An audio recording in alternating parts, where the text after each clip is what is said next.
여러분 축복합니다. 오늘 우리 금요일 날 금요 예배 가운데 오신 여러분들 환영하고요. 서로 인사 나누는 시간 갖도록 하겠습니다. 잘 오셨습니다. 추운데 애쓰셨습니다. 자, 오늘은 이 엔타임 핵심 강의 7번째 시간이고요. 계속해서 7교회 이야기를 다루도록 하겠습니다.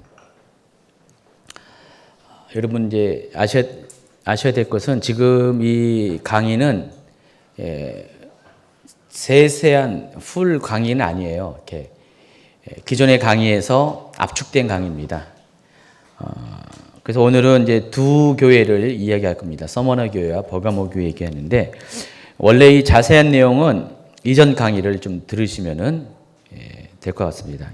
그러니까 이전 강의안을 이제 보시면 될 것 같아요. 그래서 두 개의 분량을 한 3분의 1로 축소한 거니까요. 자세한 얘기는 좀 이렇게 하지 않을 겁니다. 그리고 이제 필요한 얘기만 이렇게 많이 할 겁니다.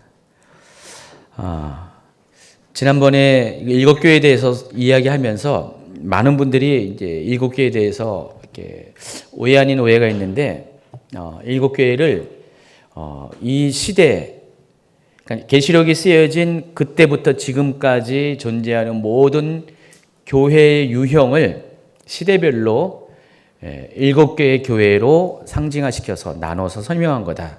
그렇게 이해를 해요. 가령 이 에베소 교회 같은 경우는 초대교회 그때부터 모든 핍박이 멈추고 기독교가 공인되기 전까지 그 시점까지 약 한 250년 거의 300년 가까이 그 시기에 있는 교회들을 에베소 교회다 그렇게 이야기를 합니다. 전혀 뭐 이렇게 납득이 안 되는 건 아니에요. 거기 상황들을 보면은 에베소에게 행했던 이 상황들을 보면은 그것도 충분히 납득이 갑니다. 그리고 계속해서 나머지 교회들이 각 시대별로 설명이 되고 맨 마지막 라오디게아 교회가 주님이 오실 때 마지막 때에 있을 교회들의 모습이 그러할 거다라고 합니다. 그래서 에베소 교회의 특징은 뭐였죠? 첫사랑을 잃어버린 교회. 마지막 때 라오디 교회는 뭐였죠? 뜨뜻미지근한 교회. 이것도 저것도 아닌 교회. 그런 두 가지 특징이 있어요. 그래서 초대교회는 에베소 교회는 그 첫사랑을 잃어버렸다. 그렇게 설명하고 마지막 때 교회는 이것도 저것도 아닌 믿음이 현주소가 분명치 않은 그런 교회일 것이다. 그러니까 그런 세대가 그런 식으로 흘러갈 것이다. 그렇게 이해를 합니다. 이 계시록의 해석 방법 여러 가지 해석 방법 중에서 특별히 역사주의적 해석에 의하면 이런 식으로 설명합니다. 그러나 그것은 맞을 수도 있겠지만은 오해일 가능성이 더 많습니다. 왜냐하면 이 마지막 때의 교회들은 라오디게 교회의 모습만 있는 건 아니거든요. 7개 교회의 모든 모습들이 지금도 있고요. 마지막 때에도 있을 것입니다. 그래서 이 7개 교회는 어떤 시대별로 나누려고 그것을 위해서 이 7개 교회를 소개한 것이 결코 아니라는 것입니다. 실제로 이 7개 교회는 그 여행자가 사도 요한의 편지를 가지고 각 교회들에게 그것을 전달하는 여행자가 여행을 할 수 있는 당시의 실제적인 여행로를 따라서 이 편지들이 쓰여졌어요. 그래서 여러분 그림을 보시면은요, 반모섬에서 출발해서 백길로 출발해서 가장 먼저 도착하는 것이 에베소 교회입니다. 그래서 이 에베소 교회에서 73km 북쪽으로 올라가면은 서머너 교회가 있고요. 거기서 또 115km 올라가면은 버가모 교회가 있습니다. 그래서 이 세 교회는 특징이 이 해안을 중심으로 해서 연결된 도로를 따라서 서로 하나가 된다는 것입니다. 그래서 이 길을 따라서 이렇게 자연적인 길을 따라서 올라가면은 에베소에서 서머나 그리고 버가모 도시를 그냥 자연스럽게 따라 올라갈 수가 있는 것이에요. 그리고 동남쪽으로 72km만 밑으로 내려오면은 두아디라 교회가 있고요. 좀 더 내려오면은 사대교회, 그리고 빌라델피아 교회, 라오디게 교회. 이 교회들이 대각선 방향으로 서로 연결됩니다. 이 역시 길이 형성이 되어 있어요. 여러분 요즘 같은 시대야 뭐 비행기 타고 가고 막 편하지만 그때 당시에는 길이 없으면 다니기가 힘들었죠. 우리나라 이때는 우리나라 삼국시대 이전인데 우리는 굉장히 가까운 시대처럼 보이지만은 우리나라 역사 보면 삼국시대 이전이에요. 그때에 생각해 보세요. 조선 시대만 해도 길들이 많지 않았잖아요. 그래서 길을 벗어나면 굉장히 위험한 거잖아요. 이때도 마찬가지입니다. 그러니까 주어진 길, 닦여진 길을 벗어나면은 어떤 위험이 있을지 모르니까 사람들은 당연히 많이 사람들이 다니는 그런 정해진 길을 따라서 갈 수밖에 없어요. 근데 그래서 길이 많지가 않아요. 길이 그때 당시만 해도 길이 정해진 길이 딱딱 이렇게 소수의 길만 딱딱 있다는 겁니다. 그래서 여행자의 입장에서는 당연히 사람들이 많이 다니는 길, 알려진 길, 익숙한 길, 그 길을 따라갈 수밖에 없는데 지금 요 루트가 그런 루트라는 것이에요. 이해하시겠죠? 그래서 라오디게아까지 간 다음에 다시 서진을 하면은 에베소로 오게 되고요. 거기서 반모섬으로 다시 올 수가 있는 것이에요. 그런 순서로 이 편지가 쓰여졌어요. 그래서 이 일곱 교회는 어떤 의미가 있는가를 우리가 좀 이렇게 생각할 때 이 일곱 교회가 위치한 위치 외에는 루트 외에는 큰 의미가 없다는 겁니다. 순서적으로. 그거를 역사적인 관점에서 자꾸만 어떤 시대에 나타날 교회에 거기에 꽤 맞춰다 보면은 정작 이 마지막 때 교회의 모습에 대한 그 정보가 희미해지는 것이죠. 그러니까 마지막 때 교회는 다 그런 교회다. 라오디게아 교회, 뜨뜻미지근한 교회다. 그렇게만 우리가 인식이 되는 거죠. 그건 아니라는 것입니다. 여러분 마지막 때 교회는 제가 보기에는 뜨뜻미지근 교회도 분명히 있지만은 아주 분명하게 나눠지는 교회예요. 아시죠? 몇 번 당부했지만은 교회가 정말 우리 눈에는 지금 교회가 많이 쇠락해 보이고 믿음이 약해져 가는 것처럼 보이지만은 그러나 이 와중에도 정말 열심을 내고 열정을 내고 비전을 가지고 주님을 뜨겁게 사랑하는 교회들이 막 일어나고 있는 것도 사실이거든요. 그래서 그러니까 이 순서에 대한 여러분의 이 생각들을 잘 정리하시기 바랍니다. 지난주 에베소 교회를 이야기했고요. 오늘은 서머나 교회를 얘기하는데 지금 이 강의는 어떤 교회의 초점도 있지만은 그 서머나 교회가 속해 있는 서머나라는 도시적인 배경, 또 그 도시적인 배경 안에 있는 영적인 상황들을 더 중요하게 생각해서 그것들을 설명할 겁니다. 그래서 그것을 통해서 어쨌든 간에 이 서머나 교회가 당한 현실, 영적인 상황들이 이 도시적인 배경을 무시할 수 없다는 것을 여러분이 이해를 하면은 앞으로의 이 시대에 나타날 우리 시대에 나타날 이런 유형의 교회들에 대한 여러분이 이해가 가능하다는 것입니다. 자, 서머나라는 도시가 어떤 도시인가? 서머나 교회는요. 서머나는 7교회 중에서 현재까지도 그 장소에 도시가 존재하는 유일한 도시입니다. 지난번에 그 에베소는요. 그 2000년 전에 있었던 그 에베소와 현재의 도시는 다릅니다. 달라가지고 예전에 있었던 도시는 그냥 폐허 속에 유적으로만 남아있고요. 지금은 좀 떨어진 몇 킬로 떨어진 곳에 다른 도시가 형성이 되어 있어요. 이름도 당연히 다르고요. 그런데 이 서머나라는 도시는 2000년이나 지금이나 같은 도시라는 것이에요. 그래서 고대에는 원래 이 스미느라라는 그 이름으로 불렸대요. 이 도시가. 그러니까 예수님 오시기 훨씬 이전이죠. 스미느라라는 도시를 불렸다가 그리스의 식민지가 됐습니다. 그때부터 이름이 서머나로 바뀌었습니다. 그리고 제1차 세계대전이 일어나고 오스만 터키 제국이 무너지면서 그리고 터키 공화국이 생겼죠. 그때 이름이 바뀌었어요. 그래서 현재의 이름은 이즈미르라는 이름이고요. 터키에서 3대 세 번째 인구가 많은 도시입니다. 그래서 이스탄불이 제일 많고요. 그 다음에 앙카라가 터키 수도입니다. 이스탄불은 터키 수도가 아니라 터키 제1의 도시고요. 앙카라 그리고 이즈미르입니다. 그래서 이즈미르의 인구가 285만 명이에요. 인천시하고 비슷한 인구입니다.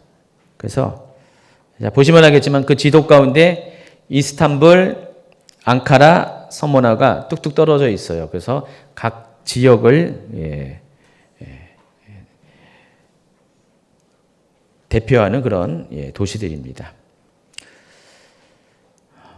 저도 그때 이즈미르를 갔는데 뭐 이렇게 바깥에서 본 게 아니라 그냥 여기 비행기 타고 이스탄불에서 비행기 타고 이쪽으로 간 것 같아요. 여기서 이쪽 공항에서 약 1시간 정도 비행기를 타고 이즈미르에서 내려서 거기서 하루 숙박하고 그 근처에 7개를 탐방을 했었는데 이즈미르에 대한 기억은 저도 별로 기억이 안 나요.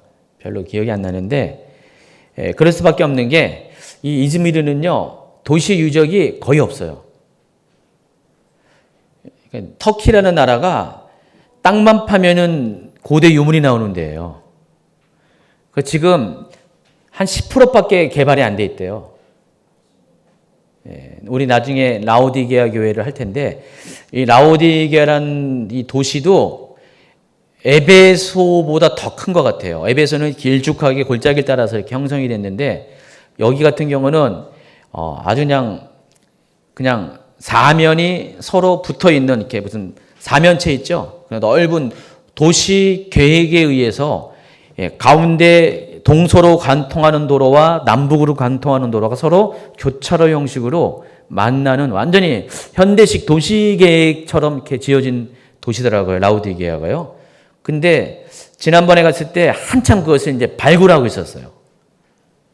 근데 발굴하는 현장만 봐도 굉장히 넓었어요.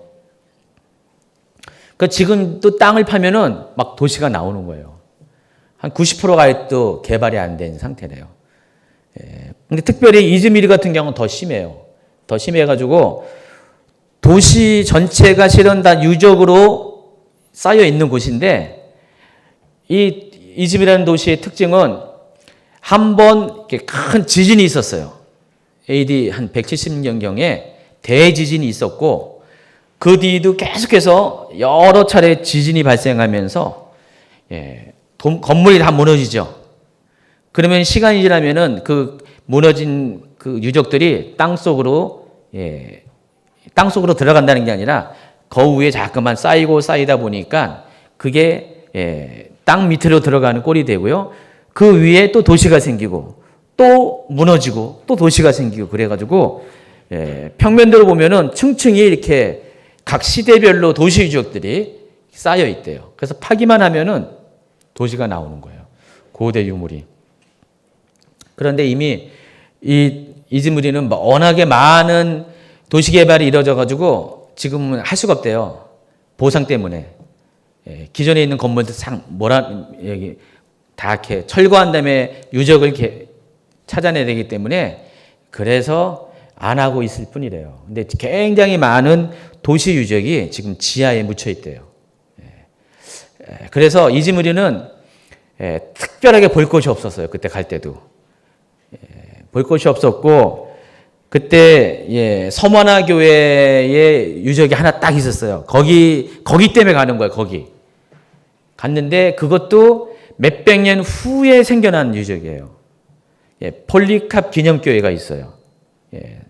천주교에서 운영하는 폴리캅 기념교회가 있는데 그거 하나 우리가 갈 때는 문이 잠겨 있어가지고 들어가지도 못했어요.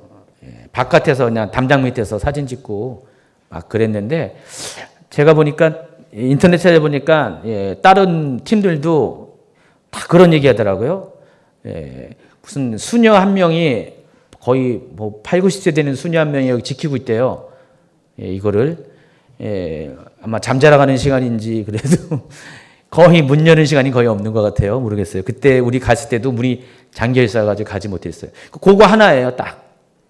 그것도 건물 자체가 옛날식으로 지은 것도 아니고 그냥 우리 콘크리트 비슷하게 이렇게 석회 반죽으로 아마 이렇게 마무리한 그런 약간 노란색 되는 그런 도시, 그런 건물이었어요. 그거 하나 빼고는 구경할 데가 없었어요.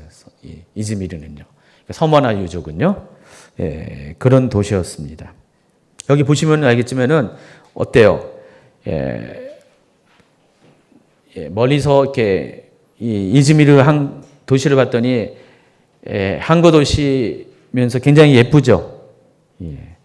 위에 언덕에서 쫙 내려다보는 이 파고다 언덕이라는데 여기서 쫙 내려보는 전경도 참 예쁘죠. 자, 이 서머나 교회는 어떤 도시적인 배경을 갖고 있는가? BC 3000여 년부터 형성된 고대 도시입니다. 그러니까 지금 이 서머나는요 5000년 된 도시예요. 5000년 된 굉장히 오래된 도시입니다. BC 800년경에 이 도리아인들이 침략을 받아서 그러니까 지금 그리스 얘기하는 거예요. 그리스에 보면은 이오니아인들이 있고 도리아인이 있는데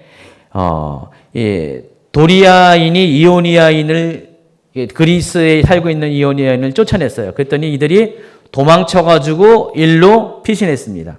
그래서 여기에 그리스 문명을 세운 거예요. 이해하시겠죠? 그래서 800년 경부터 BC 800년 경부터 그리스 사람들이 여기서 대규모로 살기 시작했습니다. 그래서 이오니아 사람들이 여기 이 서머나에서 거주하면서 아주 위대한 그런 문명을 여기서 많이 만들었습니다. 여러분 이오니아라는 말 들어봤죠? 못 들어봤나요? 고대 건축 양식 보면은 뭐 고딕 양식 뭐 또 뭐였죠? 유명한 게 몇 가지 있고 그 중에 하나가 이오니아식 건축이라고 있어요. 그러니까 여러분 저기 뭐 기둥에 보면은 기둥의 끝에 보면 문양도 있고 여러 가지 형식이 있죠. 그거 보면은 한번 검색해 보세요. 이오니아식 하면은 딱 나와 있어요. 그러니까 그때 당시에 이오니아 사람들이 만든 어떤 건축 양식이 이게 딱 별도로 이렇게 형성이 되어 있을 정도로 이때만 해도 문명이 많이 발달했다는 것입니다. 그래서 여러분 잘 알고 있는 호모라는 시인인데 모르나요? 호모? 일리아드 오디세이 지은 아주 유명한 맹인 시인인데 이 사람이 태어난 곳이 여기에요. 서머나. 그만큼 이 서머나가 문화적으로도 굉장히 문명적으로도 발전된 도시입니다. BC 330년경에 알렉산더가 이 소아시아를 들어오면서 이 서머나에 특별히 또 도시를 더 크게 세웠습니다. 그래서 알렉산더 제국 이후에 더욱더 이 서머나가 발전을 해가지고 상업 도시로 크게 번성했습니다. 그래서 이 에베소, 버가모와 더불어서 이 소아시아 지역의 최대 도시가 누구인가 서로 경쟁을 나눌 정도로 발전된 도시였습니다. 그래서 여러분께 그림을 보시면은 지금 밑에가 쿠사다시라는 현재의 항구예요. 쿠사다시 밑쪽으로 셀축이라고 있는 고대 에베소 유적이 남아 있고요. 이 쿠사다시 그리고 이즈미르 그리고 좀 이따 할 버가모가 현재는 베르가마라고 이름이 바뀌었는데 이 세 개의 도시가 일종의 지중해를 가까이 끼고 있으면서도 당시로서는 굉장히 큰 대도시에 해당한 곳이었어요.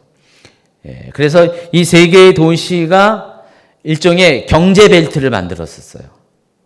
경제벨트 뭔지 알죠? 어느 도시와 어느 도시가 서로 연결되면서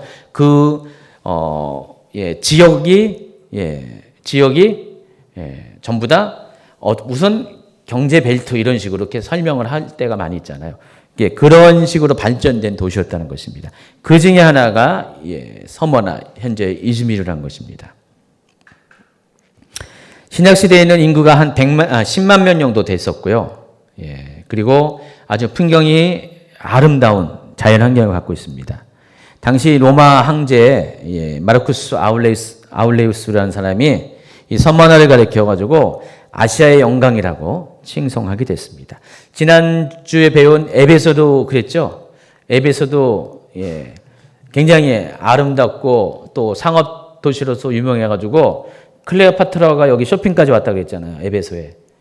당시에 로마 제국의 여성들이 한 번쯤은 가보고 싶은 도시 하면은 에베소가 손꼽혔다고 했잖아요.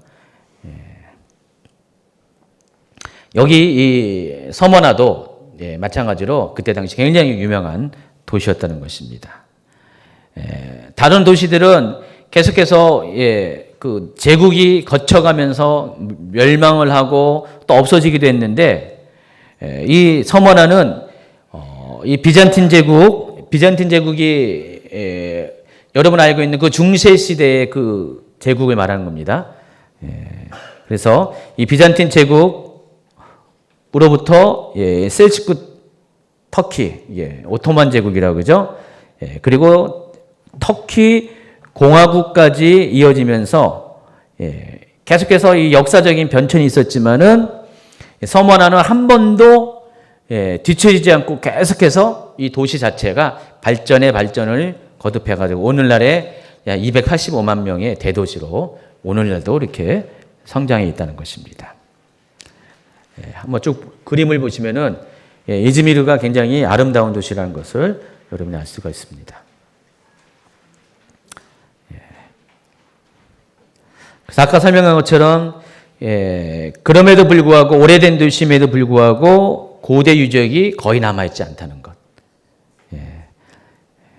그래서 이 일반적인 고대 유적도 없지만은 기독교 유적도 거의 찾아볼 수 없는 아주 독특한 터키에서도 유적 구경하기 힘든 그런 도시라는 것입니다. 자, 그럼 영적 상황이 어떨까? 서머나가 서머나는 에베소처럼 로마 제국 시대 때 아까 설명한 것처럼 버거머와 더불어서 세 도시가 서로 경쟁할 정도로 굉장히 큰 규모를 자랑하는 도시였어요. 부유합니다. 당시에는 다 항구를 끼고 있는 도시는 발전할 수밖에 없었어요. 그래서 이곳에 많은 사람들이 거주했고 에베소에도 그랬지만은 이곳에도 많은 유대인들이 여기서 살았습니다. 디아스포라 유대인들이 에베소도 살았지만 일로 여기도 와서 많이 살았습니다. 그래서 유대인이 있는 곳은 기독교 선교가 활발하게 일어날 수밖에 없었어요. 여러분, 초기 기독교는 이방인을 대상으로 하는 것보다 디아스포라로 흩어져 있는 유대인들을 대상으로 먼저 1차적으로 했고요. 그 다음에 그 발판을 삼아서 이방인 선교가 이루어졌어요. 그래서 이때도 회당 중심으로 유대인들이 각 도시마다 살고 있었는데 예루살렘에서 파송된 선교사들이 가면은 반드시 회당을 중심으로 모여있는 유대인들에게 가서 복음을 전했어요. 그래서 그들이 회심을 하고 예수를 영접한 다음에 그 도시마다 교회를 세웠는데 서머나도 그런 식으로 거기서도 교회가 세워졌습니다. 자, 그런데 서머나 교회가 문제가 있습니다. 무슨 문제냐면은 당시 모든 소아시아 지역에 있는 교회가 당면한 문제이기도 하지만은 여기도 똑같이 황제 숭배를 반대하는 이 로마 정부로부터 박해를 받기 시작합니다. 자, 이곳에는요, 자, 당시에 이제 로마 제2대 황제인 티베리우스 황제의 신전이 있었다고 합니다. 여러분, 그 1대 황제가 누군지 아시죠? 로마 제국에. 예? 시저요? 성경에는 가이사라고 나오는데 시저는 1대 황제는 아니에요. 시저의 양아들 옥타비아누스라는 사람이 초대 제국의 초대 황제입니다. 초대 황제인데 이 사람이 이제 이 사람의 신전도 다음번에 소개한 버가모에 있습니다. 그러니까 제 1대 황제의 신전으로 시작해가지고 지금 이 사람은 2대 황제잖아요. 2대 황제의 신전 그리고 계속해서 유명한 황제의 신전들이 곳곳에 세워지기 시작합니다. 여기도 마찬가지로 2대 황제의 신전이 여기 세워졌습니다. 티베리우스라는 사람. 갈릴리 가면은요, 도시 이름이 티베리우스예요. 갈릴리 해변에 옆에 가면은 도시가 있는데 아마 이 사람 이름 따서 지은 것 같아요. 그러니까 이스라엘 지역에는요, 로마식 이름으로 지은 이렇게 도시들이 몇 군데가 있어요. 여러분, 가이사라도 다 누구죠? 가이사라가 시저를 말하는 거죠. 그것을 이름을 가지고 가이사라는 이름을 줬어요. 지중해 바로 항구 쪽에 있고요. 또 갈릴리 북쪽에 가이사라 빌립보, 여기도 똑같이 가이사라 시저를 이렇게 기리기 위해서 지은 도시 이름이기도 합니다. 그런 식으로 이제 황제들을 많이 이렇게 숭배했기 때문에 각 지역마다 7교회의 지역마다 다는 아니지만은 이 황제를 섬기는 신전들이 따로 있었습니다. 이곳에도 티베리우스 황제의 신전이 있었습니다. 자, 그런데 이 과정에서 황제 숭배 때문에 기독교인들이 많이 탄압을 받았는데 이 과정에서 유대인들의 역할이 있었어요. 특별히 서머나하는 그런 것들이 심했습니다. 서머나에 많은 박해가 있었는데 그때 유대인들이 기독교인의 박해를 하는데 로마인들이 박해했잖아요. 로마 제국이. 박해를 했을 때 유대인들이 로마인들을 많이 도와줬어요. 그래서 지금 이 계시록이 쓰여진 지 좀 더 후대에 일어난 일인데 여러분 잘 알고 있는 폴리캅이라는 사람이 있습니다. 폴리캅이 사도 요한의 제자입니다. 근데 이 폴리캅이 나이가 이제 꽤 됐어요. 꽤 됐어. 사도 요한도 꽤 오래 살았지만은 폴리캅도 굉장히 오래 살았습니다. 서머나 교회의 감독이었어요. 폴리캅이요. 그때 당시 서머나 교회의 감독이었는데 이 폴리캅이 박해 시즌에 이 사람도 잡히게 됐습니다.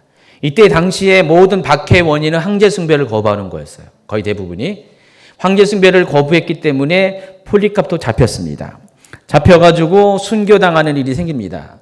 근데 처음에는 이 폴리캅을 죽이려고 할 때 경기장에서 이제 폴리캅을 죽이려고 그랬습니다. 근데 이 폴리캅을 신문하고 이 폴리캅을 이렇게 처형하는 그 모든 일을 주관하는 사람이 당시 서머나의 그 총독이었는데 그 총독이 폴리캅하고 친구였대요. 어릴 적부터 친구여서 이 친구가 폴리캅을 살리려고 유명한 일화 있잖아요. 폴리캅을 살리려고 친구로서 지금이라도 내가 예수를 부인하면은 그리고 황제를 섬기겠다고 하면은 네 목숨은 내가 살릴 수가 있다. 그랬더니 폴리캅이 그때 한 유명한 말이 있죠. 뭐라고 했습니까? 내가 지난 86년 동안 예수님을 섬겨왔는데 예수님은 한 번도 나를 모른다 하지 않았는데 어찌 내가 주님을 모른다고 할 수 있겠냐 하면서 의연하게 죽음을 맞이했습니다. 그래서 폴리캅이 이제 화형을 당하게 됩니다. 화형을 당했는데 폴리캅 같은 경우는 원래는 이제 말뚝에다가 다 묶는데요.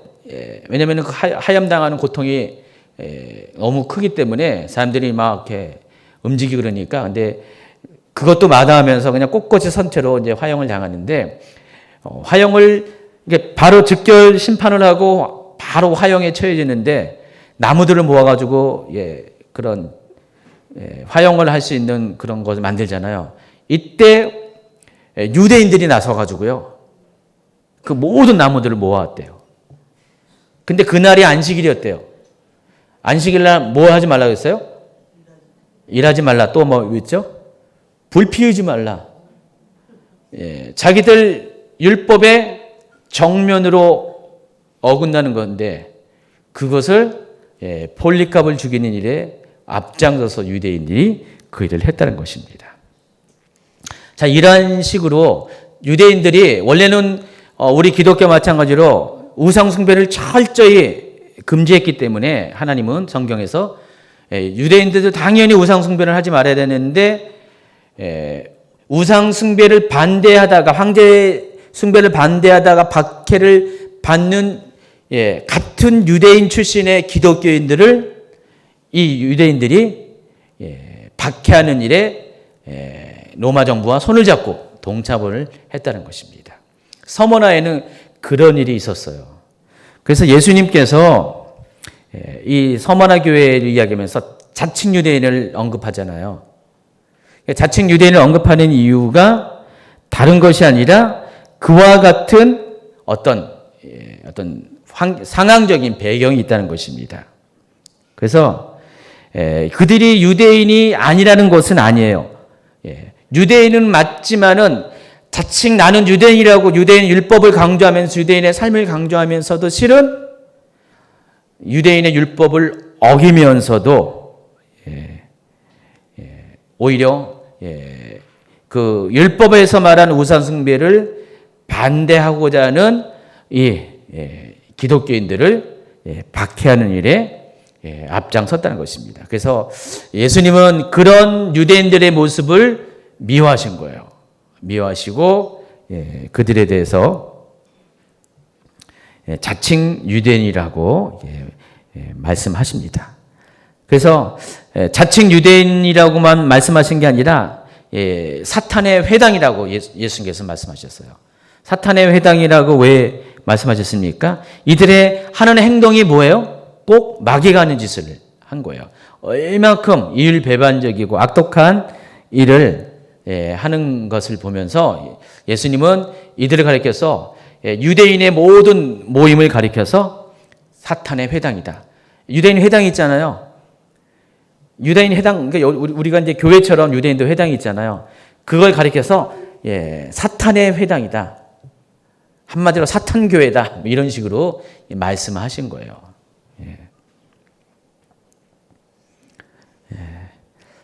그래서 여러분이 이제 이 서머나 교회에 보면은 자칭 유대인이라는 단어가 나오는데 이 자칭 유대인이 서머나 교회에만 나오는 게 아니라 계시록에 또 어디에 나옵니까?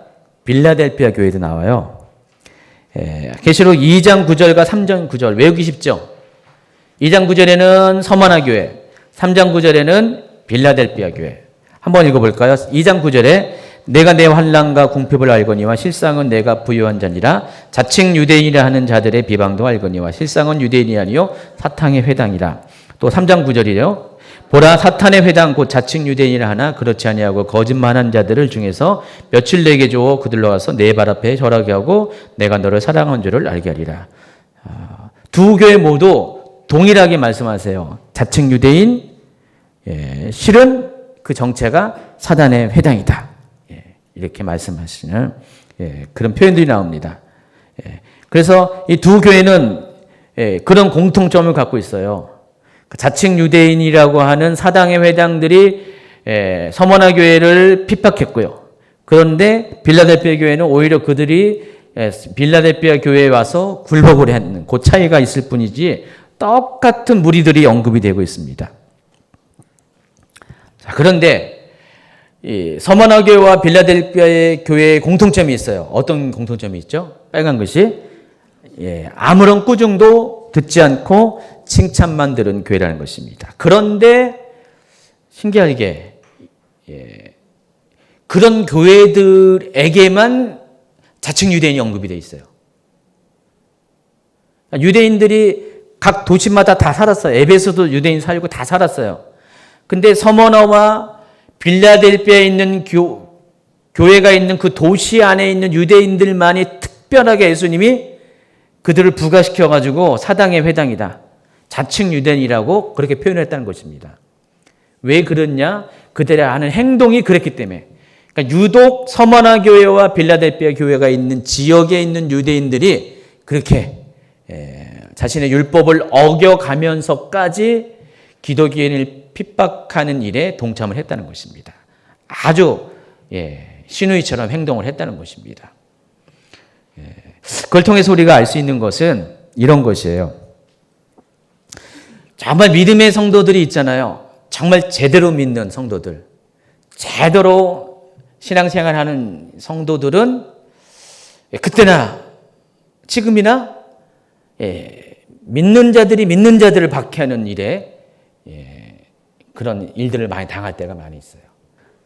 정말 그런 게 맞는 것 같아요. 그러니까 이때 당시만 해도 정말 서머나 교회와 빌라델피아 교회는 제대로 믿음을 가진 사람이었거든요. 그런 성도들이었어요. 그러니까 예수님한테 아무런 꾸중을 듣지 않을 정도로 완벽하게 하나님을 믿는 정말 예수님 앞에 예수님 닮은 그런 신앙들이었어요. 그런데 그런 성도들에게만 자칭 유대인이 그들을 힘들게 하고 그렇게 어렵게 합니다. 왜 그럴까요? 사탄이 입장에서는 대충 믿는 사람은 그냥 대충 놔두면 돼요. 대충 믿다가 대충 어디론가 가기 때문에. 그렇죠? 근데 제대로 믿는 사람을 놔두면 안 되기 때문에 어떻게 해요? 그들의 영향력이 더 무섭잖아요. 제대로 믿는 성도들의. 그들을 타겟으로 집중적으로 7교회 중에서 이 2교회의 사단의 역량이 다 집중했다는 것입니다. 그래서 그들이 그 자칭 유대인이라고 하는 그 유대인들을 자기는 유대인의 전통과 율법을 준수한다고 말하면서도 그렇게 살지 않고 오히려 그것들을 깨트려가면서도 안식일에 불을 피면서도 이 폴리캅 처형에 앞장섰던 그들을 부추겨가지고 이런 성도들을 탄압을 한다는 것입니다. 서머나가 지금 현재 당한 상황이 그런 상황이었어요. 서머나 교회가. 이해하시겠죠? 그래서 이러한 상황들이 1세기에도 있었는데 마지막 때에도 이런 일이 생겨날 수가 있다는 것이에요. 그래서 1세기에 있었던 서머나 교회의 모습을 통해서 마지막 때에도 제대로 삶을 살고자 하는 사람들에게 닥칠 일이 이런 일이 생길 수 있다는 것에 대해서 여러분이 미리 아시고 경각심을 가지고 준비를 하셔야 한다는 것입니다. 그래서 마지막 때에 자칭 유대인이라고 하는 사당의 회당이라고 하는 이들의 무리가 어떤 방식으로 정말 제대로 신앙생활하는 성도들을 핍박을 할 건가. 2가지 측면에서 제가 여러분에게 소개를 합니다. 첫 번째가 믿는 자가 믿는 자를 박해하는 거. 아까 설명한 것처럼 앞으로 가면 갈수록 이 시대가 분리가 일어납니다. 정말로 이 시대가 믿는 자들 안에서의 분리가 일어나는데 알곡과 가라지로 나눌 겁니다. 의인과 악인으로 나눌 겁니다. 자, 이게 마태복음 25장에 말씀하셨어요. 또 하나님의 뜻을 제대로 알고 하나님 뜻대로 살아가는 사람과 하나님을 입으로는 믿노라면서 하나님 뜻보다는 자신의 뜻대로 세상의 가치관대로 살아가는 사람들로 나눠질 겁니다. 그러니까 교회 안에서 믿는 자 안에서 또 성경적인 바른 믿음을 가진 사람과 세속적인 종교 생활을 하는 사람, 믿는 자들 중에서 그렇게 나눠질 겁니다. 또 성령의 음성을 듣는 사람과 성령의 음성 듣는 것들을 미워하는 사람이 있어요. 싫어하는 사람이 있어요. 그런 사람으로 나누어지게 된다는 것입니다. 그래서 많은 사람들이 세상과 타협하기를 좋아할 것이고요. 세상의 조류에 휩쓸려 가지고 하나님 말씀보다는 그냥 그 시대 상황에 내가 유익이 되는 그것을 쫓아서 가려고 하는 사람들이 많이 생길 것입니다. 그래서 그런 사람들에 의해서 참된 성도들이 핍박을 당하게 될 거예요. 여러분 WCC, 종교다원주의, 종교통합운동, 지금은 우리가 이제 이런 것들이 그냥 시동 거는 그런 수준에서 있지만은 어느 순간에 본격적으로 궤도오르고 시대를 장악하게 되게 되면은 정말 제대로 믿는 자들이 탄압을 받을 거예요. 오직 예수님만이 구원이십니다라고 말하는 그게 맞는 거잖아요. 그렇게 말한다고 탄압을 받을 때가 온다는 것입니다. 믿지 않은 자들은 말할 것도 없고 믿는 자들조차도 그렇게 하지 말라. 내가 왜 이렇게 지혜가 없냐? 내가 이렇게 옹졸하냐? 예수님도 구세주지만은 다른 데도 구원이 있다. 길이 있다. 이미 그런 주장들을 하고 있는데 이것이 완전히 대세가 되는 그런 날이 온다는 것입니다. 그렇게 되면은 세상은 점점 기독교만의 그런 유일성이 없어지고요. 모든 종교가 서로 같은 믿음으로 나아가게 됩니다. 그래서 종교가 하나로 통합되는 그런 시기가 온다는 것입니다. 그래서 그때 되면은 옛날에 황제는 주가 아니다라고 그 시저가 주님이라는 그런 고백을 할 수 없어서 황제 숭배를 거부해서 핍박을 많은 기독교인들이 핍박을 당해가지고 250년 동안에 그렇게 대박해를 경험했던 것처럼 마지막 때에도 오직 예수님만이 그리스도라는 그 고백 하나 붙잡으려고 핍박을 당하는 성도들이 생겨나게 된다는 것입니다. 그때가 반드시 와요. 그때가 오기 때문에 여러분 오늘 이 서머나 교회가 어떤 모습으로 그것을 극복했는지를 잘 보아야 한다는 것입니다. 두 번째가 자칭 유대인이 어떤 사람이 자칭 유대인이 됐을까? 실제로 유대인의 혈통을 가진 사람들 중에서 자칭 유대인이 있을 수가 있다는 것입니다. 자, 마지막 때에는 정말 유대인의 혈통을 가졌어요. 근데 가져면서도 이 1세기 때 이 서머나 교회에서 그래 했던 것처럼 말로는 유대인이지만은 실제로는 유대인으로서의 정체성, 가치관, 또 하나님을 섬기는 그런 방식으로 삶을 살지 않는 그런 이들에 의해서 세상이 주도권이 넘어가게 될 거예요. 그걸 이제 엔타임 강의에서는 제가 이제 세계 단일 정부를 꿈꾸는 유대인 그룹을 이제 말씀을 드렸어요. 그래서 이 세계 단일 정부를 꿈꾸는 사람들의 리더십 중에 유대인들이 많이 있어요. 실제적인 혈통적인 유대인들이. 그래서 그들이 지금 세상을 거의 지배하고 있습니다. 우리는 유대인들이 정치, 경제, 문화, 과학 이런 데서 유대인들이 많이 이렇게 앞서가고 있다는 것에 대해서 우리가 좋은 긍정적인 이야기를 많이 하고 있잖아요. 그러나 부정적인 이야기를 한다면은 그 앞서가는 그들이 중에 다수가 마지막 때에는 적그리스도의 세상을 만드는 데 있어서 쓰임을 받을 수가 있다는 것입니다. 이미 그런 일들이 이미 실제로 일어나고 있고요.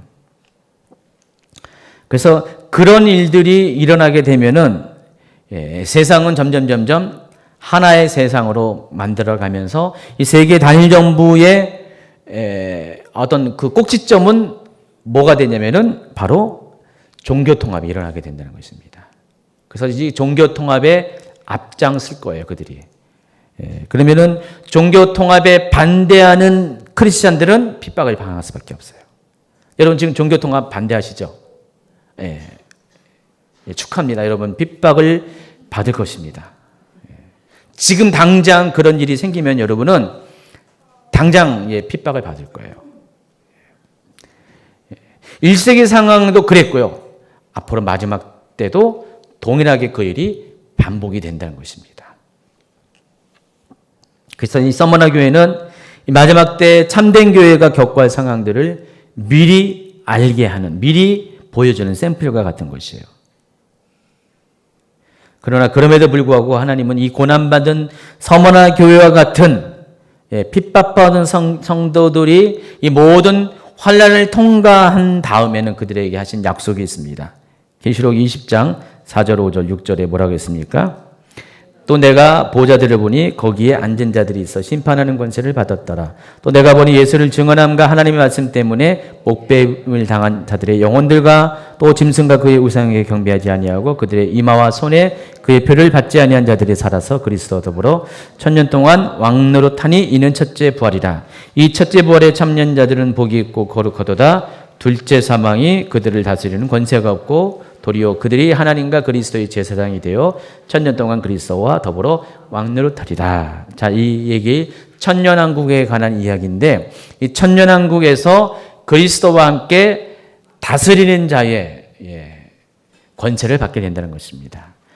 근데 이들은 전부 다 뭡니까? 그 적그리스도의 통치에 반대해서, 종교 통합에 반대해서 순교를 한 사람들이에요.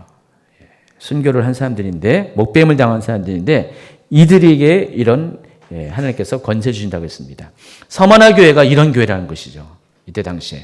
서머나라는 도시 안에 있는 영적 상황이 이런 영적 상황이었어요. 그러나 주님은 그런 서머나 교회에게 이와 같은 약속을 합니다. 10절입니다. 너는 장차 받을 고난을 두려워하지 말라. 볼지어다 마귀가 장차 너희 가운데서 몇 사람을 옥에 던져 시험을 받게 하리니 너희가 10일 동안 환난을 받으리라. 내가 죽도록 충성하라. 그리하면 내가 생명의 관을 내게 주리라. 킹제임 성경에서는 이거를 생명의 면류관이라고 표현을 했습니다. 번역을 했습니다. 면류관은 아무나 받는 게 아니죠. 운동 경기에서 이긴 자만 받는 것이에요. 승자만이 받고 있는 것인데 최후의 승자에게 주는 것입니다. 하나님이 최후의 승자가 된 서머나 교회에게 이 면류관을 주신다고 그랬어요. 완전하게 이기는 자. 근데 이 면류관은 천년왕국에서는 통치자가 받을 왕관을 의미하기도 합니다. 그래서 하나님은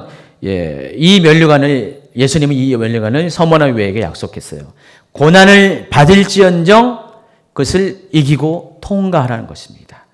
죽음을 대가로 치르더라도 그것을 통과하게 되면은 끝까지 포기하지 않고 믿음을 지키는 자에게는 이와 같이 생명의 면류관을 주는데, 그것이 바로 아까 설명했던 계시록 20장 4절, 5절, 6절에 천년 왕국에서의 그들이 받을 왕노릇하는 권세라는 것입니다. 자, 이것이 똑같이 빌라델피아 교회도 똑같이 약속이 되어 있어요. 3장 11절. 내가 속히 의륜이 내가 가진 것을 굳게 잡아 아무도 내 면류관을 빼앗지 못하게 하라. 그랬습니다. 그래서 이 서머나 교회와 빌라델피아 교회는 공통점이 있잖아요. 자칭 유대인이 나오고 사탄의 회당이 나오고 또 그들이 이기는 자가 될 때 뭘 준다고요?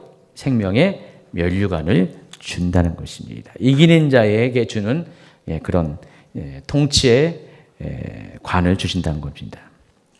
여러분 그렇게 되기 바랍니다. 두 번째가 이제 버가모입니다. 버가모는 도시가 어떻게 생겼냐? 이 버가모는 서머나에서 80km 떨어진, 아닌데 약 114km 정도 됐는데 아까 보는 114km 정도 떨어진 북쪽으로 쭉 올라가면은 해안에서는 약간 벗어나 있어요. 그러나 생활권은, 경제권은 항구와 이렇게 크게 멀지 않은 것 같아요. 이 당시의 버가모는요, 약 300m 정도의 산 위에 있는 요새 도시였어요. 요새 도시. 아크로폴리스라고 그래요. 그래서 이때 그런 산 위에 있는 요새 형태의 도시를 아크로폴리스라고 그랬는데, 저도 이제 여기 갔을 때 거기는 올라가지 않고요. 밑에서만 쭉 봤어요. 정말 이렇게 언덕백이 쫙 이렇게 올라가는 한 300m 되는 고지에 저희가 서머나라고 그랬어요. 아니, 버가모라고 그랬어요. 근데 거기는 안 올라갔어요. 근데 밑에서 보니까 무슨 어떤 성체와 같은 윤곽들은 좀 보였어요. 근데 우리는 거기 바로 밑에 교회 터를 갔었거든요. 교회 터를 갔었는데 거기서 이렇게 밑에서 쭉 올려다 봤더니 그런 이렇게 유적들이 군데군데 보였어요. 다음에 갈 일 있으면 거기 좀 이렇게 진짜 올라가 봐야 되겠어요. 그러니까 버가모가 어떤 도시인가를 예. 어쨌든 이 버가모가 신약시대 당시에는요, 그 로마 제국이 아시아 전체를 통치하기 위해서 총독부를 뒀는데 거기가 총독부가 있었어요. 그러니까 정치와 행정의 중심지였어요. 정치와 행정의 중심지일 수밖에 없는 게 요새이기 때문에 여러분 유대 땅도요. 그 총독부가 어디 있냐면은 유대 총독부가 가이사랴에 있었어요. 해안가에. 예루살렘에 총독부가 있지 않고요. 가이사랴가 총독부가 있었고 예루살렘은 그 예루살렘 성전 바로 옆에 일종의 그 로마 군인들이 주둔하는 진영이 따로 있었어요. 그래서 그 빌라도 같은 경우는 가이사랴에 있다가 거기서 진무를 보고 있다가 뭔 일 있으면은 예루살렘으로 오는 거예요. 그래봤자 뭐 얼마 안 되니까 반나절이면 올 수 있는 거리니까 말 타고 오면은 그냥 왔다 갔다 할 수 있는 곳이에요. 그래서 가이사랴 쪽에 총독부가 있었어요. 그 가이사랴에 있는 총독부가 유대 땅 전체를 관할하고 있었죠.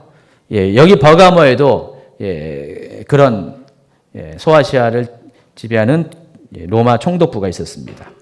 이 버가모는요 굉장히 유명한 도시입니다. 이 성경을 기록한 양피지를 여기서 만들었어요. 양가죽으로 만든 종이 말하는 거죠. 양피지. 또 20만 권의 장서를 가진 도서관이 여기 있었습니다. 에베소에도 도서관이 있다고 했죠. 셀쭉 도서관이라고 아직 그 전면의 벽이 남아 있는데 여기도 대규모의 도서관이 있었어요. 20만 권 말이 20만 권이죠. 요즘처럼 이렇게 이런 책도 아니고 그때 책은 다 두루마리로 된 거잖아요. 부피가 어느 정도 있습니다. 그 20만 개를 보관하고 있는 도서관, 그런 도서관이 있었습니다. 굉장히 문화적으로 이렇게 앞선 도시였어요. 이 또 버가모가 뭐가 유명하냐면은 여기가 제우스 신의 출생지래요. 무슨 신이 무슨 인간 땅에서 났는지. 그리고 디오니소스 신전, 아테네 신전, 아스클레피오스 신전. 그리고 여기 그 제가 갔던 그 교회 유적이 원래는 세라피스 신전이었어요. 세라피스가 이집트에 있는 여신이거든요. 그 세라피스 신전이 그 요새 밑에 있었어요. 거기 가지고 빨간 벽돌로 아주 거대하게 져놨어요. 그때 가봤더니 막 거의 무너지기 시작해가지고 다 촘촘히 다 이렇게 보강제도 해놓고 관광객들이 그 안에는 못 들어가겠어요. 무너질 수 있다고, 위험하다고. 근데 거기가 원래는 세라피스 신전이었는데 굉장히 컸어요. 높이만 해도 제가 보기에는 10m가 넘어요. 기둥이 남아있어요, 이렇게. 여러분, 버가모 세라피스 신전 한번 쳐보세요. 아니면 버가모 교회 딱 치면은 사진이 쫙 나와요. 여기 제가 이렇게 안 적어놨는데. 아니면은 지난 강의에 다 그림이 있는데, 그러면 거기에 세라피스 신전이 있다는 것은 거기도 이집트 신이 여기 들어와 있어요. 그래서 이 버가모 보면은 여기저기에 신전들이 많이 있다는 거예요. 그래서 지금 이게 유적이 남아 있어요. 여러분 밑에 그림을 보시면은 있잖아요. 제일 첫 번째가 제우스 신전이 있고, 디오니시스 신전, 아테네 신전, 아스클레피오스 신전. 아스클레피오스 신은 좀 이따 자세히 얘기할 거고요. 텔레무스 신전, 또 트라이안 황제 신전, 이런 식으로 지금 이 유적이 남아 있어요, 여기요. 지난번에 이걸 못 보고 왔다는 뜻이죠, 제가. 그래서 이런 많은 신전들이 있고요. 이와 더불어서 아까 설명했지만은 로마 제국에서 최초로 황제 숭배를 위한 신전이 세워졌는데 바로 여기예요. 버가모의 카이사라 아우구스투스. 이 아우구스투스가 옥타비아누스예요. 이름을 바꿨죠. 원래 이름은 옥타비아누스인데 황제가 되면서 아우구스투스로 바꿨습니다. 신약 성경에는요, 이 사람의 이름을 아구스도라고 나와 있죠. 그 사람이 아우구스투스예요. 로마 초대 황제입니다. 시저의 양아들입니다. 그래서 이 아우구스투스 황제 신전이 최초로 이 버가모에 세워졌고 두 번째 신전이 아까 어디 있다고 했어요? 서머나에 티베리우스 황제의 신전이 있고요. 그리고 그 이후에 트라이안 황제, 카라칼라 황제 신전들이 계속적으로 세워집니다. 그래서 이곳이 황제 숭배의 중심지가 됐습니다. 자, 보세요. 그리스 신에 나오는 여러 신들의 신전이 여기 몰려 있죠. 그리고 황제 숭배를 위한 신전들이 몰려 있죠. 자, 한마디로 온갖 우상 숭배하는 것들이 다 몰려 있는 도시예요. 버가모가. 그래서 예수님은 이 버가모에 대해서 2장 13절에 이렇게 말합니다. 시작. 내가 어디서 사는 것을 내가 아노니 거기는 사탄의 권자가 있는 데라. 내가 내 이름을 굳게 잡아서 내 충성된 증인 안디바가 너희 가운데 곧 사탄이 사는 곳에서 죽임을 당할 때 나를 믿는 믿음을 저버리지 아니하였도다. 예수님이 여기가께서 사탄의 권자, 다른 번역에서는 세 번역에서 사탄의 왕자가 있는 곳이다. 그러니까 사탄의 근거지가 있는 곳이 여기다. 예수님이 그 정도로 말할 정도로 이 버가모라는 도시는 온갖 우상 숭배가 만연했던 도시라는 것입니다.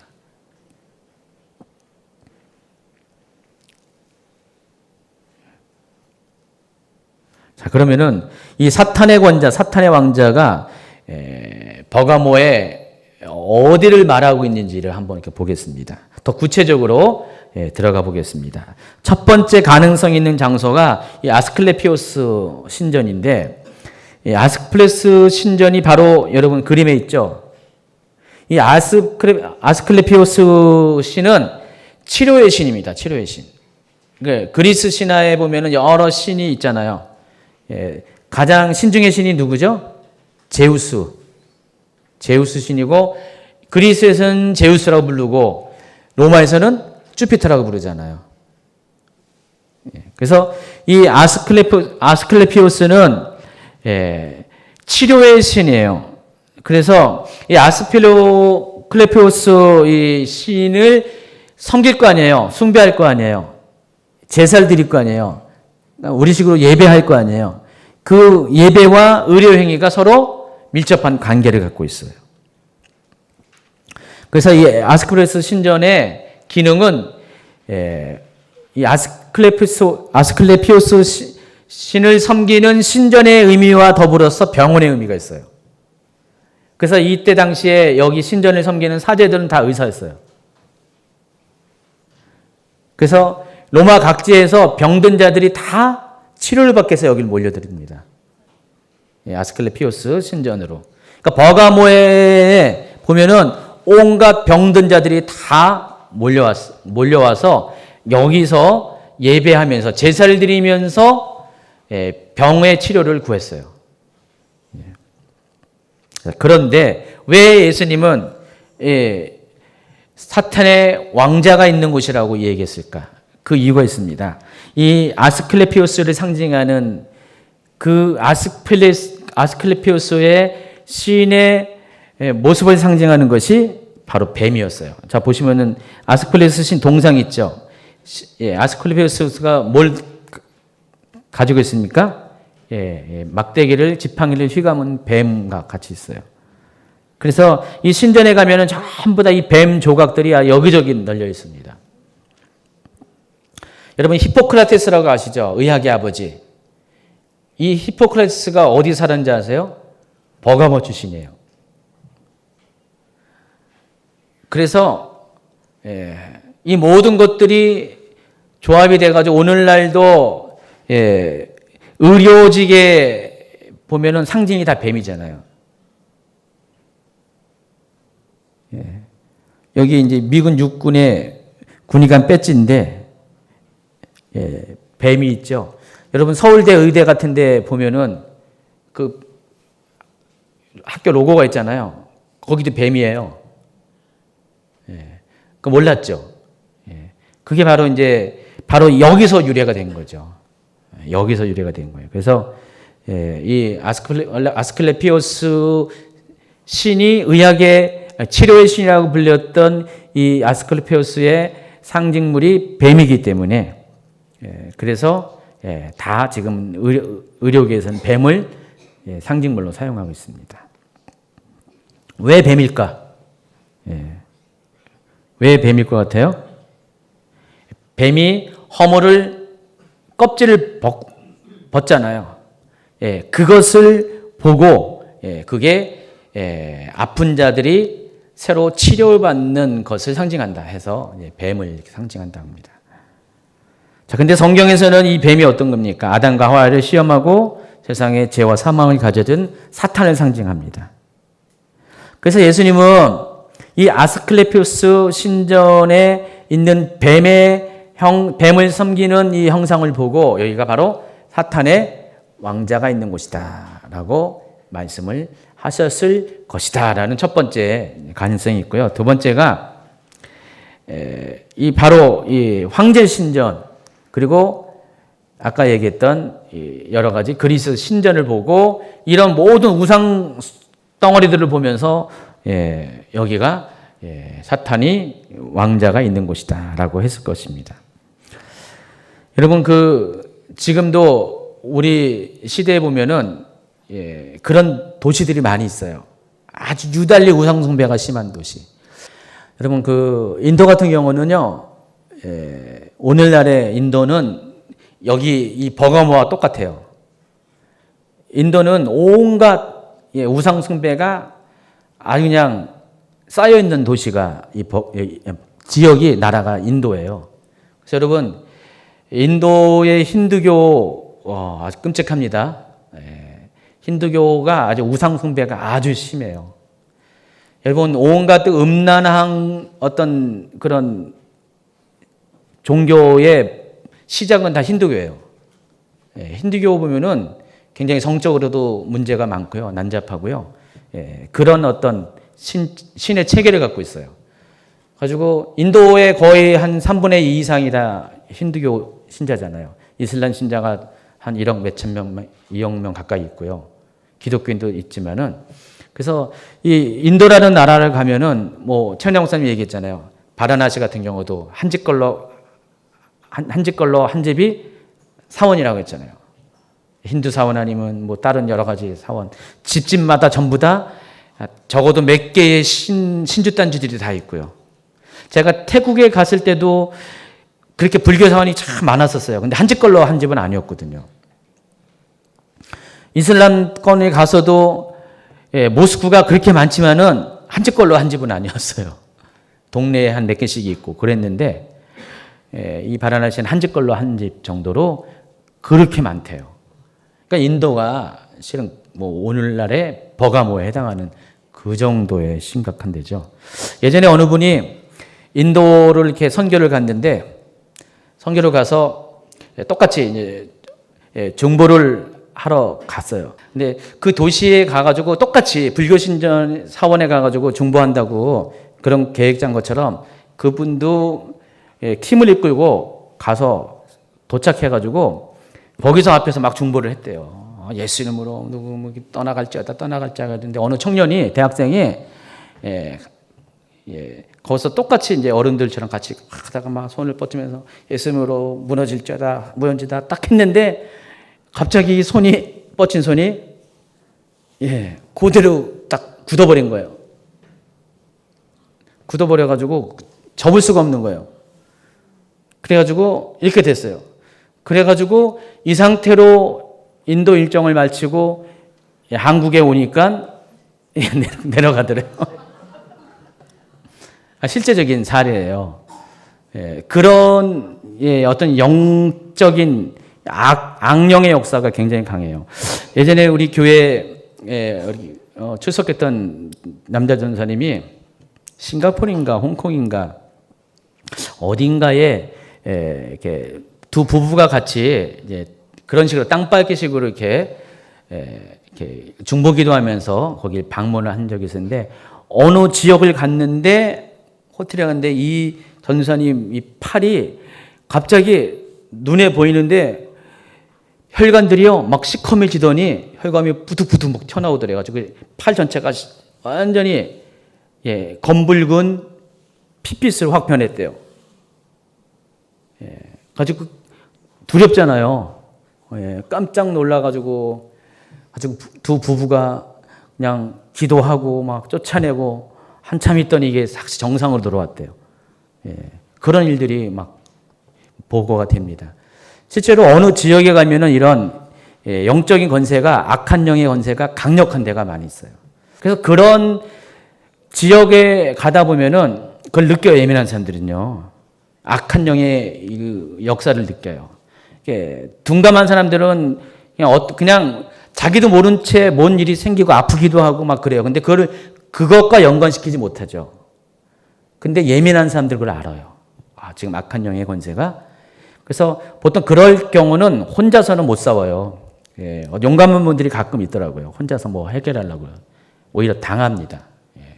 그렇기 때문에 그럴 때는 어떤 중보 연합이 필요하고요. 그래요. 그래서 이 악한 영들도 어떤 권세가 다 달라요. 레벨이 다 있어요.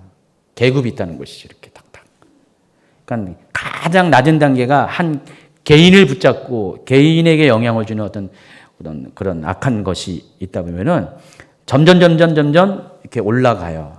그래서 결국은 공중 권세 잡은 자까지 이렇게 범위가 권세가 커집니다. 근데 버가모가 그런 도시였다는 거죠. 그러니까 예수님은 아예 사탄이 자리를 잡고 있는 그런 도시였다는 거예요. 그렇기 때문에 그렇게 우상 숭배가 심하다는 거죠. 온갖 종류의 그런 그리스 신전이 다 있고요. 황제 신전이 다 있고요. 심지어는 아스클레피오스 같은 뱀의 형상을 가진 신전까지 그 버가모에 있다는 것입니다. 그런 도시적인 배경을 갖고 있어요. 버가모가요. 자, 그런데 그런 버가모 교회에 예수님은 칭찬을 하십니다. 내가 내 이름을 굳게 잡아서 내 충성된 증인 안디바가 너희 가운데 곧 사탄이 사는 곳에서 죽임을 당할 때에도 나를 믿는 믿음을 저버리지 아니했다 그랬습니다. 이 안디바라는 사람은요, 초대교회에 특별히 이 계시록이 쓰여진 요 당시에 도미티아누스 황제가 기독교를 박해했던 바로 요 대박해 기간 동안에 AD 90년에서 96년 사이에 이 버가모 지역에 감독으로 있다가 교회 감독으로 있다가 순교한 사람이에요. 안디바가. 그러니까 이 지역의 이 교회에 이 안디바라는 사람이 교회를 대표해서 순교를 했어요. 어떻게 죽었냐면은 황소 모양으로 놋을 가지고 황소 모양의 형틀을 만들었어요. 그리고 이 사람은 그 안에 집어넣었어요. 그리고 밑에다가 불을 떼어가지고 산채로 구워 죽였어요. 놋으로 만든 틀에 들어가면 얼마나 뜨겁겠어요. 열전도율이 대단할 거 아니에요. 거기서 한마디로 그냥 직접 불에 태운 것도 아니고 그냥 거기에 구워서 그래서 순교했습니다. 그것을 버가모 교회 성도들이 봤다는 거예요. 근데 그럼에도 불구하고 너 이래도 너희들 예수 믿을 거냐? 믿겠습니다. 했다는 것이죠. 예수님은 이들의 이 믿음을 칭찬을 했다는 거예요. 순교하는 자리에서도 끝까지 믿음을 저버리지 않았어요. 대단하죠? 서머나도 굉장히 핍박이 있었는데 여긴 더 핍박이 심했던 거예요. 왜냐하면 여기는 사탄의 왕자가 있는 곳이기 때문에 황제 숭배가 아주 심각하게 일어났던 곳이었기 때문에 오히려 서머나보다도 여기가 더 박해가 심했어요. 순교자가 막 나왔잖아요. 근데 그럼에도 불구하고 이들이 믿음을 지켰어요. 근데 문제가 있습니다. 서머나는 끝까지 믿음을 지켰는데 여기는 문제가 생겼어요. 어떤 문제가 생겼냐면은 15절에 보니까 이와 같이 내게도 니골라당의 교훈을 지키는 자들이 있도다 그랬어요. 자, 니골라당 지난주에 설명했는데 에베소에서도 니골라당의 행위를 미워했다 그랬어요. 에베소에는요. 근데 이 사람들은 버가모는 니골라당의 당의 교훈을 지켰다 그랬어요.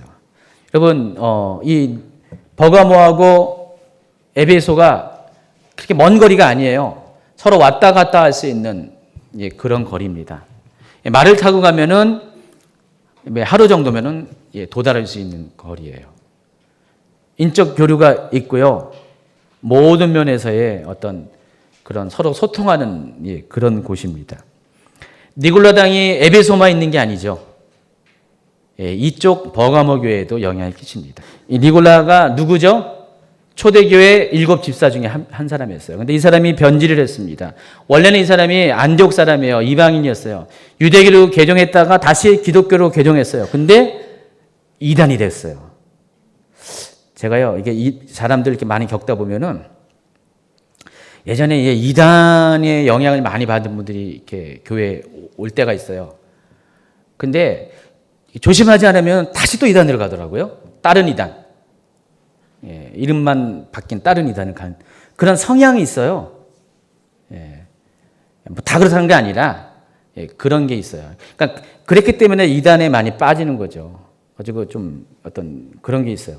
여기 이 사람도 좀 그런 것 같아요. 제가 왔다 갔다 했어요. 그래서 이 사람이 니골라파의 교리가 뭐냐? 지난주에 얘기했죠. 요즘식으로 말하면은 구원파 교리와 똑같아요. 믿음으로 구원을 받는데 당연한 거 알죠? 근데 행위를 완전히 버리는 거예요. 우리의 구원은 육과는 상관이 없다. 영과 상관이 있다. 어쩌면 영지주의와 비슷한 개념이고요. 그래서 육은 별로 중요하지 않다. 그래서 그냥 육의 편한 대로 육은 육대로 살고 어차피 우리의 구원은 영이니까. 왜냐하면 육신은 두고 가잖아요.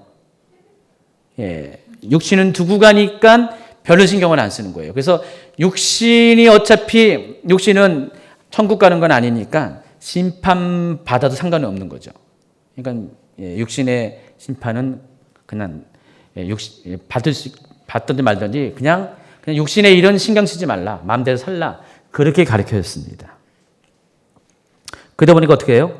사람들이 그렇게 막 살죠. 이 니골라가 뭘 모르는 게 나중에 영혼 육이 하나가 되어서 영원한 하나님 나라라는 것을 몰랐어요. 아직 계시록에 쓰여지지 않았기 때문에 몰랐던 것 같아요. 어쨌든 이 니골라 당의 교리는 죄와 타협할 수 있는 길을 열어놨어요. 그래서 급속하게 세속화가 들어가게 됩니다.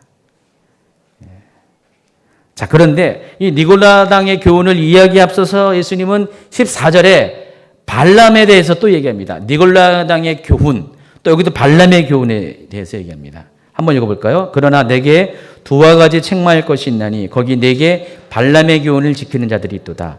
발람이 발락을 가르쳐 이스라엘 자손 앞에서 걸림돌을 놓아 우상의 제물을 먹게 하였고 또 행음하게 하였느니라 하면서 15절에 이와 같이 내게도 니골라 당의 교훈을 지키는 자들이 있도다.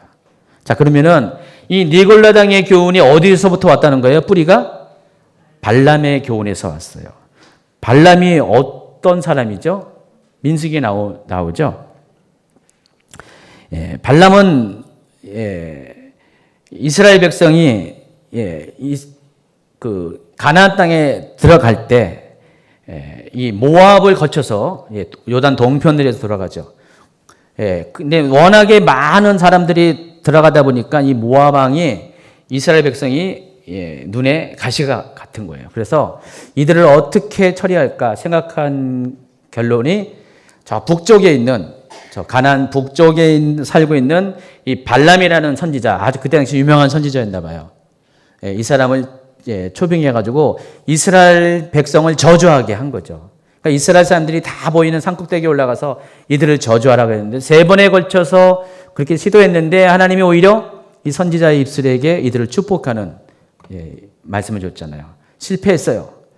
성경은 그걸로 끝난 줄 알고 있었어요. 민수기에는 발락에 대한 얘기는 거기 끝났잖아요. 그런데 민수기 25장에 보면은 이런 일이 생깁니다. 이스라엘이 시딤에 머물러 있더니 그 백성이 모압 여자들과 음행하기를 시작하니라. 그 여자들이 자기 신들에게 제사할 때 이스라엘 백성을 청함에 백성이 먹고 그들을 신들에게 절함으로 이스라엘이 바알보올에게 가담한지라. 여호와께서 이스라엘에게 진노하시니라. 이로 해서 이스라엘 백성들이 많이 심판을 받았죠, 하나님한테. 근데 이 일을 누가 가르쳐줬냐? 바로 발람이 그렇게 했다는 것이죠. 그러니까 직접 자기가 저주하는 것들이 안 되니까 뒤를 돌아서 이 발람 왕에게 꾀를 이렇게 알려준 거예요. 직접 내가 저주를 못하니까 이 이스라엘 사람들에게 당신 민족의 여자들을, 이 이스라엘 청년들은 남자들을 유혹해가지고 그들을 하여금 이렇게 우상숭배할 수 있도록 그렇게 해라. 그렇게 가르쳐 준 거예요. 그래서 그 일이 실제로 일어났고요. 그래서 이 일로 인해서 하나님이 진노했고 이스라엘을 심판을 했죠. 이게 바로 그 25장에 나와 있는 거예요. 다시 말해서 음행과 우상숭배의 길을 안내한 것이 발람의 교훈이라는 것입니다. 근데 니골라 당이 그랬다는 것이죠. 이 발람의 교훈처럼, 발람이 했던 것처럼 니골라 당의 그런 가르침을 들으면은 이스라엘, 이 버가모 교회 성도들도 그렇게 될 수밖에 없다는 거죠. 근데 그것을 버가모 교회 사람들 중에 일부가 허용을 했다는 것입니다. 실제로 이 발람이라는 단어는 어원적으로 백성을 정복하다라는 뜻을 갖고 있대요. 근데 니골라라는 말도 헬라어로서 백성을 이긴 자라는 뜻이래요. 같은 뜻이잖아요. 발람과 니골라가 역시 똑같이 이 백성을 그런 식으로 유혹한 그런 사람들입니다. 자, 그런데 이 버가모는 외부의 그 모든 박해와 고난에도 순교자가 나오는 상황 가운데서도 믿음을 지켰는데, 내부적으로 스며들어온 이 음행과 우상숭배에는 속절없이 무너졌다는 것입니다. 마지막 때는요, 이와 같은 일이 생깁니다. 그러니까 지금 마지막 때 7개는 아주 다양한 유형의 교회들이에요. 에베소는 첫사랑을 잃어버렸죠. 서머라는 모진 그런 박해 가운데 자칭 유대인 사당의 회당이라는 그런 지탄을 들은 유대인의 그런 핍박 가운데서도 믿음을 지켜냈어요. 순교의 길을 갔어요. 근데 버가모는 어쩌면 서머나보다 더 영적으로 안 좋은 상태잖아요. 완전히 사탄의 왕자가 있는 곳이잖아요. 그곳에서 모진 그런 고난도 다 극복했는데 결국 이 버가모가 무너진 이유는, 버가모 교회가 무너진 이유는 그 내부적으로 들어오는 그 발람의 교훈, 니골라당의 교훈을 받아들였기 때문에 음행과 우상숭배가 믿음을 무너뜨렸다는 것입니다. 그런 일이 마지막 때도 있을 수가 있다는 것입니다. 여러분이 이렇게 지금까지 잘했는데 어느 순간에 여러분의 우상숭배에 급격히 빠져들 수가 있어요. 영적인 타락이 올 수가 있습니다. 그 길은 또 도덕적인 타락의 길을 여러분에게 안내할 수가 있어요. 이런 일들이 마지막 때 일어나게 되는데, 교회가 이런 상황 가운데서 이 교훈들에 대해서 잘 적극적으로 대처해야 한다는 것입니다. 하나 받아들이면요 2개가 들어오고요, 2개 받아들이면 4개가 들어오고요. 그래서 여러분 철저해야 돼요. 여러분의 모든 이 생각과 가치관이 하나님 말씀, 하나님이 싫어하는 거, 하나님의 뜻과 어긋나는 모든 것들은 틈을 주면 안 되는 것이죠. 틈을 줬다면은 막 들어와요. 저도 교회를 목회하면서 가끔 가다가 목사님이 요거 이 정도는 괜찮은데 이렇게 하죠라고 그렇게 말하는 분이 있어요. 그분도 자기가 하는 것이 어떤 영향을 끼치는지 잘 모르죠. 그냥 좀 서로가 더 편하자고 이렇게 어떤 요청을 할 때가 있어요. 근데 그것을 한번 들어주잖아요. 다음번에는 2개를 들어줘야 돼요. 3개를 들어줘요. 또 다른 사람들이 비슷한 요청들을 많이 요청해요. 그래서 아예 철저하게 선을 걸 수밖에 없죠. 때로는 야박하게 할 수도 있어요. 그래서 교회가 철저해야 돼요. 앞으로 가면 갈수록 아주 분명한 입장을 가지고 신앙생활이 여러분 개인적으로도 그렇게 해야 한다는 것입니다. 여러분 여러분 개인적으로 뭔가 저희 할 거 아니에요. 가정에서도 무슨 그 제사와 관련돼서 뭔가 조금 이렇게 여러분이 이렇게 허용을 할 거 아니에요. 여러분 추도 예배도 여러분 성경적으로는 옳지 않습니다. 가끔 가다가 질문하는 분이 계신데 추도 예배는 성경적이지 않습니다. 이것도 하나의 그런 타협의 결과물인 거예요. 전적으로 제사도 안 되지만은 추도 예배도 안 됩니다. 결국은 죽은 자를 기리는 거기 때문에 죽은 자를 기리는 예배라는 것은 있을 수가 없는 거죠. 그래서 그런 상황 가운데 여러분 타협하면 안 돼요. 가감히 거부해야 됩니다. 욕먹어도 할 수 없습니다. 그렇게 옹졸하냐고 그래도 할 수 없어요. 왜 가정을 단합을 깨트리냐고 해도 할 수 없습니다. 그렇게 처음부터 거부하셔야 돼요. 그런 앞으로는 그 믿음이 여러분이 아주 분명해야 돼요. 색깔이 확실해야 돼요. 하나하나 허용하다 보면은요, 여러분 어느 팀인가 바깥에 그 바람은 다 막아냈는데 내 안에서 유혹하는 이 작은 미풍에 여러분이 속절없이 여러분 자신을 내어주고 무너질 수밖에 없기 때문에 조심을 해야 한다는 것입니다. 버가모에 대해서, 교회에 대해서 이렇게 경고합니다. 2장 16절. 그러므로 회개하라. 그리하지 않으면 내가 내게 속히 가서 내 입의 검으로 그들과 싸우리라. 계시록 1장에 보면은요, 예수님께서 그 촛대 사이에 거니시는 모습이 나오는데, 사도 요한이 그 촛대 사이에 거니시는 예수님의 모습을 딱 봤더니 예수님의 모습이 이렇고 저렇게 돼 있어요. 그래서 그게 1장 후반부에 쫙 이렇게 예수님의 모습에 대해서 묘사를 하고 있죠. 예수님이 외관이 이렇게 묘사가 돼 있어요. 제가 아마 여기 강의 초반부에 그 한 그림으로 보여준 거 생각날 거예요. 근데 거기에 나와 있는 예수님의 모습들이 실은 이 모든 7 교회들에게 나타난 예수님의 모습들을 합친 거예요. 그러니까 예수님은 이쪽 교회는 이렇게 나타나고 저쪽 교회는 저렇게 나타나요. 그러니까 특별히 예수님의 모습 가운데 있는 강조점이 있다는 것이죠. 근데 이 버가모 교회는 어떤 모습이 나타났습니까? 좌우에 날선 검을 가진 이로서 나타났어요. 좌우의 날선 검이 무엇을 위해서 했습니까? 바로 심판을 위해서. 그래서 실제적으로 예수님이 19장에 보면은 19장에 보면은 백마 타고 이 땅에 내려서 마지막 최후에 악한 사람과의 전쟁을 벌입니다. 백마 타고 내려오시죠. 그때도 입에서 나오는 검으로 악인들을 징벌하시는 장면이 나옵니다. 그래서 이 예수님이 니골라당에게 미혹을 당한 이 버가모 교인들이 회개하지 않으면, 속히 회개하지 않으면은 어떻게 한다고요? 그와 같이 날성검으로 너희들을 심판할 것이다 라고 지금 경고를 하고 있는 것이에요. 여러분도 여러분 속에 있는 이런 발람의 교훈이 있습니까? 니골라당의 교훈이 있습니까? 만약에 점검해가지고 내가 그것을 따르는 것이 있다면 지금 속히 회개해야 됩니다. 하나님이 제일 싫어하는 건 2가지입니다. 우상숭배, 음행입니다. 이건 신구약 성경을 다 보면은 하나님이 가장 싫어하는 게 이 2가지예요. 우상숭배하고 음행. 여기에 걸리기만 하면은 하나님이 용서하지 않아요. 그래서 여러분 혹시 여러분 삶 가운데, 믿음 생활 가운데 이런 것이 있다면은 반드시 지금 회개하고 드러내고 회개해서 시식받고 돌이키는 삶을 사시기 바랍니다. 주님 오실 때 그 전에 해결하지 않으면 너무 늦습니다. 주님이 일단 오시면은 여러분의 행위대로 심판하시기 때문에 그 전에 이런 모든 것들을 아직 기회 있을 때 발견하고 해결하는 여러분 되기 바랍니다.